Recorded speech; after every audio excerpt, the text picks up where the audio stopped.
And now I just want to transition to something else you're doing, or something we're about to start.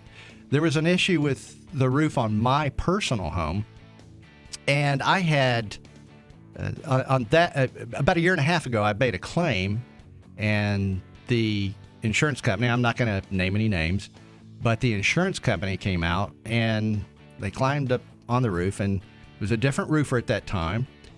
And they climbed up on the roof, and of course, that roofer was advocating for me for obvious reasons, but the insurance agent, they declined it. And so I brought you out to the house because I had, in my great room, I had some seepage in the ceiling, and it wasn't readily obvious. But I brought you out there just to look at that, and you got up on the roof, and what happened? Well, the very first thing I saw was, hail damage all over the roof, and, made that comment from the roof, said, "Hey, Bernie, you got hail damage. We need to get your insurance company out here." And you told me what you just, explained. I had them out. They told me I don't have any damage. And I really encouraged you to call them again. And it got a little bit more complex because you had switched policies. So you had a new policy in place with a new carrier, and it was a fresh policy. And I had to go back on the old insurance company. That's right.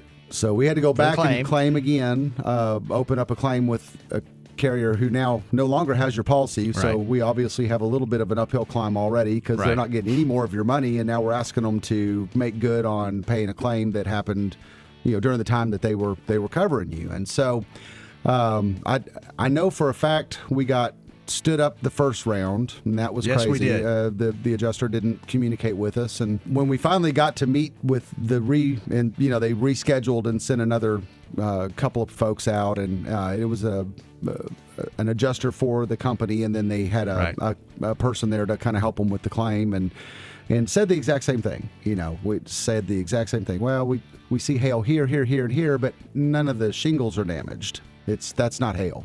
One of the things I'd like to point out at this point in the story, it's really important to know what you're looking at. And when I say that, you don't want to be beating a drum if it's really not damage, if they don't really owe you. I mean, this wasn't a case of us kicking and screaming, wanting something that's not due. But it's going to be money out of my pocket on the deductible, so I'm half-hearted about doing it anyway, but everything's under my roof. Right. I mean, I want to protect everything. So we were confident that we had damage that was owed, and they were really digging in on it.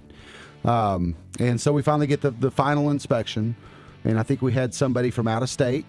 From the carrier. So what an insurance company is going to do, an adjuster is going to, depending on how your roof's laid out, typically there's either 2 slopes or 4 slopes, depending on how the roof's laid out. And what they'll do is they'll take a representation on each slope, and that's a 10 by 10 square foot area, so 100 square feet. And then they're going to mark the damage within that 100 square feet, and that's a representation of that entire slope. So there's a tipping point. So say they find 2 real good hail hits in a 100 square foot area. Well, that's typically not enough for them to total the roof. You can replace a shingle here and there if needed. Right.